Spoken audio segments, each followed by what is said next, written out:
آپ دیکھ رہے ہیں سروج ٹی وی۔ سب سے پہلے تو اگر آپ نے چینل کو سبسکرائب نہیں کیا تو چینل کو سبسکرائب کر لیجیے تاکہ زراعت، خوراک، پولٹری اور ڈیری کی خبریں آپ کو ملتی رہیں۔ آج ہم بات کریں گے نائٹروجن کھادوں کے زیادہ استعمال سے رس چوسنے والے کیڑوں کی افزائش کیوں بڑھ جاتی ہے؟ کیا سفید مکھی کپاس کے علاوہ دیگر زرعی اجناس پہ بھی حملہ کرتی ہے؟ کیا رس چوسنے والے کیڑے زیادہ نقصان دہ ہیں یا دوسرے کیڑے؟ تو یہ ساری باتیں آج کی ہم ویڈیو میں کریں گے اور یہ بھی آپ کو بتائیں گے کہ کس طرح ان سے جو ہے وہ بچاؤ ممکن ہے۔ کپاس کی فصل کو نقصان پہنچانے والے کیڑوں میں رس چوسنے والے کیڑے کتر کر کھانے والے کیڑوں کی نسبت زیادہ نقصان دہ ہیں، کیونکہ رس چوسنے والے کیڑے کپاس کو جو ہے وہ شروع میں ہی کھوکھلا کر دیتے ہیں اور پھر دوبارہ جو ہے کپاس کی فصل آباد نہیں ہو پاتی۔ رس چوسنے والے کیڑوں میں معاشی نقصان کے لحاظ سے سفید مکھی سب سے زیادہ نقصان پہنچاتی ہے۔ سفید مکھی کے کپاس کے علاوہ تقریباً 500 سے زائد متبادل خوراکی پودے ہیں جن پر کپاس کی فصل نہ ہونے کی صورت پر سال بھر وہ اپنا حملہ کرتی رہتی ہے۔ کپاس کی فصل کو سفید مکھی کے بالغ اور بچے دونوں ہی رس چوس کر نقصان پہنچاتے ہیں۔ رس چوسنے کے عمل کے دوران بالغ اور بچے اپنے جسم سے لیسدار مادہ خارج کرتے ہیں جو کہ فصلوں کے لیے انتہائی نقصان دہ ہے۔ جب یہ مادہ خارج ہوتا ہے تو اس کے بعد سیاہ رنگ کی الی لگ جاتی ہے جس کو کائی بھی کہا جا سکتا ہے، جس سے زیر تالیف کا عمل رک جاتا ہے۔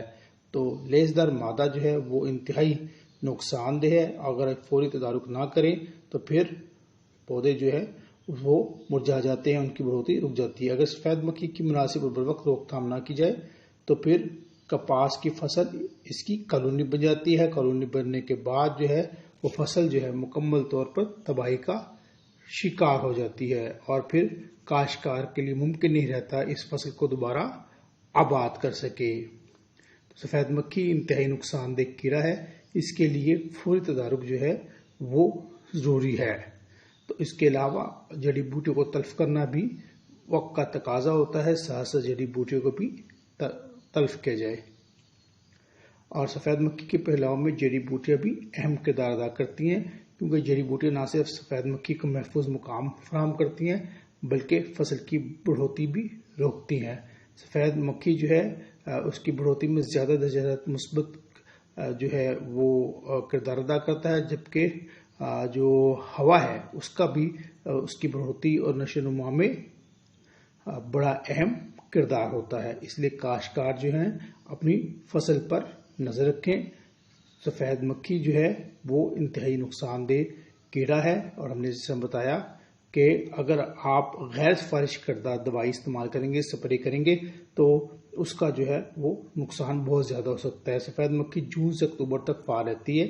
سفید مکھی کی سب سے زیادہ آبادی وہ ستمبر سے اکتوبر میں پائی جاتی ہے۔ زیادہ تر خشک سالی میں درجہ حرارت بھی زیادہ ہو تو سفید مکھی کی بڑھوتری زیادہ ہوتی ہے، یہ ماحول اس کے لیے سازگار ہوتا ہے۔ سفید مکھی کی بڑھوتری میں زیادہ درجہ حرارت بہت اہم کردار ادا کرتا ہے۔ جیسے ہم نے بتایا ہوا میں نمی اور بارش اگر زیادہ ہو تو سفید مکھی کی آبادی جو ہے وہ کم بھی ہو جاتی ہے، لیکن اس کا ایک کردار ہے جیسے ہم نے بتایا نمی اور بارش کا، تو اس سے اس کی آبادی پر بھی اثرات پڑتے ہیں اور اچھے اثرات پڑتے ہیں۔ کپاس میں کھادوں کا مناسب اور پر وقت استعمال جو ہے وہ بہت ضروری ہے۔ جدید تحقیق کے مطابق نائٹروجن کھادوں کے زیادہ استعمال سے رس چوسنے والے کیڑوں کی افزائش بڑھ جاتی ہے۔ یہ آپ کو بہت اہم بات بتا رہے ہیں کہ کچھ کاشتکار جو ہے نائٹروجن کھاد کا بہت زیادہ استعمال کرتے ہیں، ضرورت سے زیادہ استعمال کرتے ہیں، تو اس لیے سوچ سمجھ کے استعمال کریں۔ پیسے کا بھی ضیاع ہوتا ہے اس سے، تو اور دوسرا یہ ہوتا ہے اس سے کیا ہوتا ہے رس چوسنے والے کیڑوں کی افزائش بڑھ جاتی ہے اور اس کے علاوہ جو امریکن سونڈی ہے اس کا حملہ بھی جو ہے وہ زیادہ ہو جاتا ہے۔ تو اس لیے سوچ سمجھ کے جو ہے وہ نائٹروجن کھاد کا استعمال کریں۔ جیسے ہم نے بتایا کہ اس سے ایک تو پیسے کا ضیاع ہوتا ہے، کاشتکار کو محنت بھی زیادہ کرنی پڑتی ہے، اور دوسرا اس سے آپ کو یہ بتایا ہے کہ سفید نائٹروجن کھاد کے استعمال سے جو ہے رس چوسنے والے کیڑوں کی تعداد بڑھ جاتی ہے، ان کی افزائش نسل ہوتی ہے۔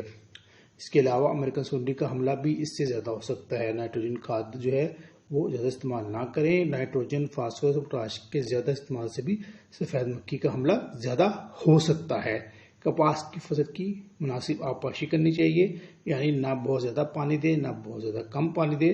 سفید مکھی کے مؤثر تدارک کے لیے ٹیکنیکل ایڈوائزری کمیٹی کی جو سفارشات ہیں اس پر عمل کریں، ماہرین سے رابطہ کریں اور سفید مکھی کے انڈے، بچے، بالغ کو مد نظر رکھتے ہوئے زرعی زہروں کا انتخاب کریں۔ سپرے کے لیے 120 تا 150 لیٹر پانی کا استعمال کریں اور 7 دن کے وقفے سے یہ آپ سپرے کریں۔ تو سفید مکھی کس طرح افزائش پاتی ہے، اور ہم نے آپ کو بتایا کہ کس طرح جو ہے اس کا تدارک جو ہے وہ ممکن ہے، اور یہ بھی آپ کو ہم نے بتایا کہ کس طرح جو ہے اس کی تعداد میں اضافہ ہوتا ہے، نائٹروجن کے زیادہ استعمال سے کیا نقصان ہوتا ہے۔ تو یہ آپ اس سفارش پر عمل کریں گے تو کپاس کا جو کھیت ہے وہ سفید مکھی سے محفوظ رہ سکتا ہے۔ اور ہم نے آپ کو یہ بھی بتایا کہ کب اس کی آبادی بڑھتی ہے، کس طرح یہ اپنے فصل کو جو ہے وہ کالونی بنا لیتی ہے۔ تو جون سے اکتوبر تک یہ بہت زیادہ فعال رہتی ہے۔ یہ بات جو ہے بہت اہم ہے، کاشتکار بھائی ذہن میں رکھیں۔ اور جڑی بوٹیاں جو ہیں وہ اس کی پناہ گاہ ہوتی ہیں اور جو ہے وہ اس کو جو ہے تحفظ فراہم کرتی ہیں۔ تو اس لیے جڑی بوٹیوں کی تلفی جو ہے بہت ضروری ہے، خاص طور پر اس کے علاوہ آن سیزن جو مینجمنٹ مہم ہے وہ بہت ضروری ہے۔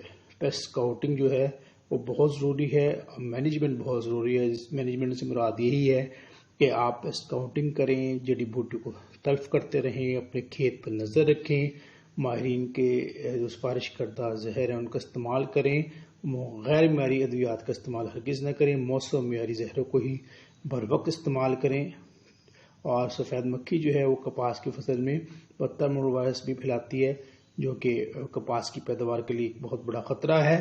تو یہ آپ کو ہم نے سفید مکھی کے بارے میں بتایا ہے، اور اس کے یہ بھی بتایا ہے کہ جو کس طرح جو ہے وہ کپاس کو الی لگتی ہے۔ تو یہ ساری جو آج گفتگو کی ہے اس پہ اگر آپ عمل کریں گے تو کپاس کی فصل جو ہے وہ محفوظ رہے گی، اور یہ آپ کے لیے بہت معلوماتی جو چیزیں ہیں۔